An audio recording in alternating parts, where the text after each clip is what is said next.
Are you looking to recreate this super trendy IKEA Sektion Cabinet and for only 2/3 the price? As part of a larger basement renovation, I wanted to fill in this space with a cabinet that would sit flush with the wall here, and was looking for something within which we could get the toys off the ground while also maintaining floor space, so I could keep taking on all the middle schoolers in our household that challenge me in basement soccer.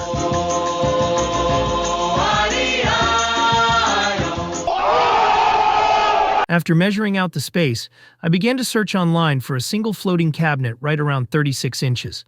And since earlier in the year I was able to make some adjustments to the installation of this Besta TV unit in order to save about 30% over the advertised price, it got me to thinking, I wonder if I could do the same on this project.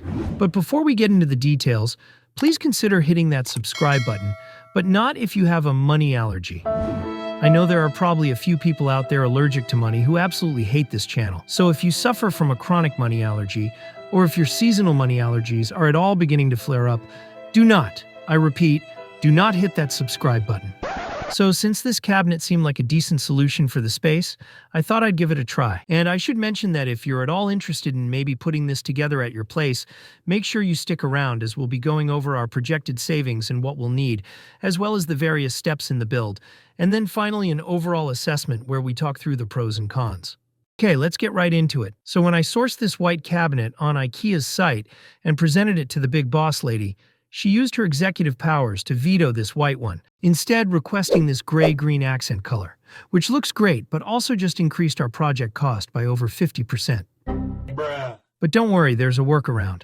So in order to make budget on this project, my plan was instead of purchasing the entire package for $164, I would go ahead and purchase just the Sektion cabinet and Valstena doors individually for a combined $82.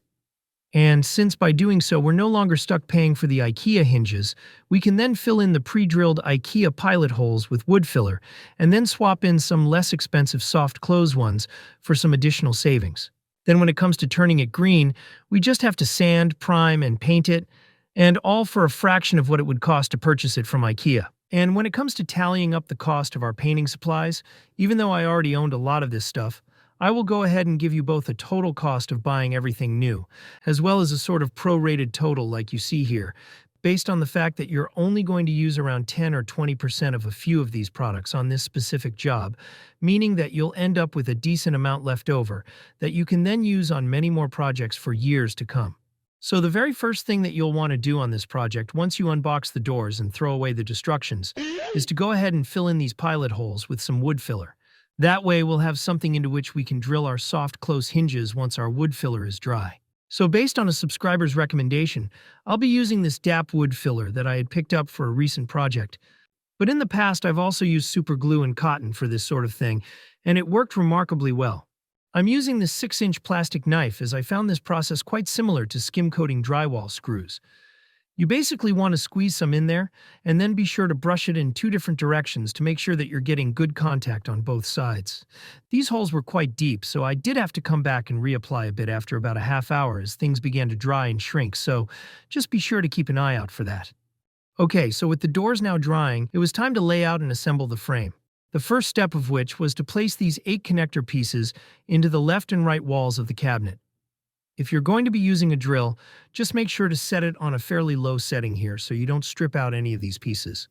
So once those are in there, you take these 6 screws and fix the angle brackets into place that will eventually allow you to mount this on the wall. These fit super snug in there, so don't be alarmed if you have to give them a little oomph before they start to thread into the wood. Once your angle brackets are looking like what you see here, you can insert all the wooden dowels and slide 3 of the 4 sides together. And then it's time for these cool pieces of locking hardware. You'll want to place them so that the arrow faces the head of the screw, then give it about a 1/2 rotation in the direction of the other curved arrow on the bottom there, and you should be all locked in. At this point, just slide in your backing sheet. Go ahead and put the 4th side in there. And the last step before you can hang the thing is to sink a number of these nails into the back of it to secure the backing into place. Make sure to place them right on the dotted line to ensure that you make contact with the sheet. They also give you these spacers to help keep the unit plumb should you hang it on the suspension rail. Since we'll actually be drilling this right into a sort of box frame that I put together in order to get the door frames flush with the surrounding walls, we won't actually be needing these, but we'll put them on anyway. Oh, and I should mention that in terms of what it will cost for you to hang this thing, that's going to differ depending on whether you use IKEA's suspension rail or do something similar to what I did. So I won't include that in the project cost as IKEA makes you buy that separate anyway. On a side note though, I was able to build this entire frame out of free wood from the Home Depot. Pro tip. So, while the employees there might tell you that they no longer give away scrap wood from the cutting section or cull lumber, they will still let you walk out of the store with the stuff that they use to ship the other pieces of wood. Okay, so with the frame up on the wall, let's fast forward to day 2 and start our door prep after giving our wood filler a full 24 hours to cure. My goal here was to get all sanding, priming, and painting done in about 4 to 5 hours, which turned out to be pretty doable for such a small project. I'm using my orbital with a 220 grit sanding disc on there. If you don't have a sander, hand sanding works just fine, but if you do end up using one of these, just make sure to drop it down onto the surface nice and level, and don't rock it back and forth or press too hard. I'm just making nice even circles and only sanding enough to get a uniform layer of dust on the surface. Do be sure and mask up here, as this is not the type of stuff that you want to be inhaling. Now, the more astute viewer might notice that my pilot holes are again drilled out. I actually ended up attaching the doors in a last-ditch effort to convince my wife to go with the white version, but no dice. The good news is that even after having to fill in the pilot holes twice with the wood filler, the hold was still pretty darn remarkable. So once you get the front, back, and all the sides sanded down, you'll want to wipe off the dust before priming. I'm using a Swiffer cloth here as these work particularly well.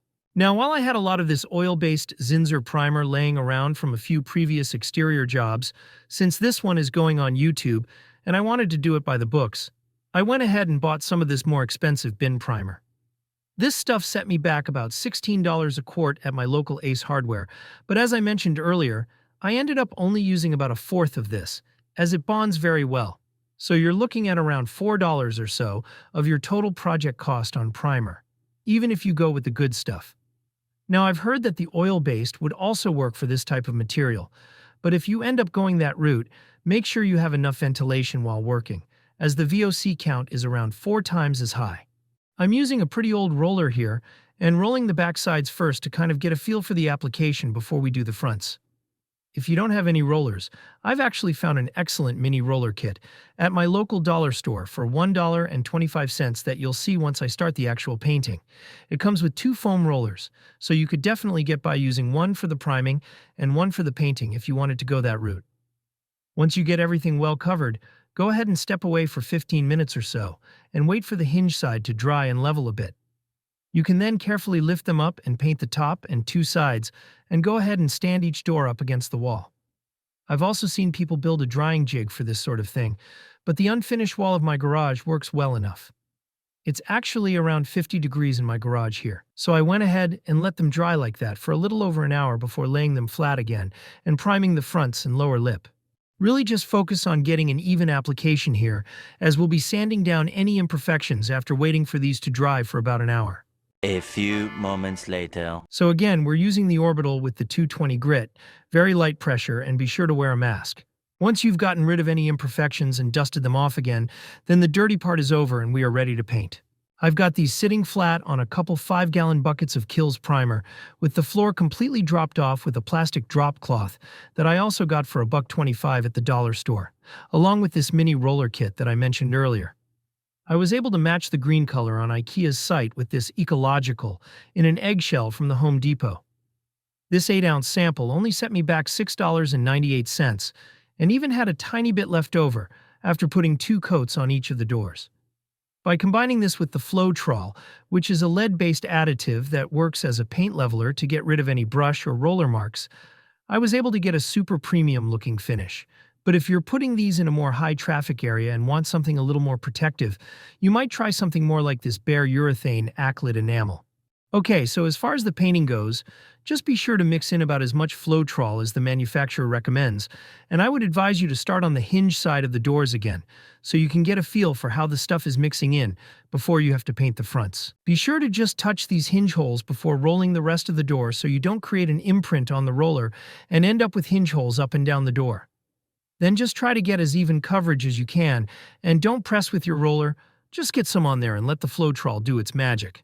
One tip that I've picked up over the years is that if you see your roller not applying paint evenly and you're not getting as much paint in the middle of the roller, one thing you might try is to squeeze out the sides of the roller into the middle of the tray and then sop that paint up onto the middle of the roller again before making another pass. This ensures that you get more even coverage and a lot fewer roller marks, as you don't have to press at all. So once you've got a decent first coat on the back and sides, you'll want to wrap up your roller so it doesn't dry out while you wait about an hour before flipping them over and painting the fronts. I'm actually using the packaging that the painting kit came in for this, but I've used plastic wrap and a rubber band in the past and had no issues. 1 hour later. With the backs dry, it was time to paint up the fronts and also take the opportunity to make a second pass on each of the sides. Like I mentioned earlier, I ended up putting a second coat on these, and was very pleased with how the Floetrol ended up leveling the top coat to the point where it looked like more of a sprayed finish than that of one that I painted on with a dollar store roller.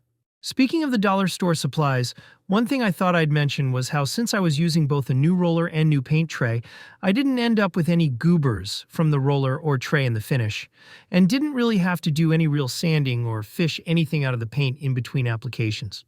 A small thing for sure, but really makes a difference in terms of the ease of the project. 2 hours later. So after applying that second coat, I went ahead and waited another couple hours for them to really dry before carefully screwing them into the cabinet frame. And I gotta say, I was pretty darn happy with this result. But before we go over the pros and cons, let's take a minute to total up the cost of our painting supplies to see how we actually did in terms of savings.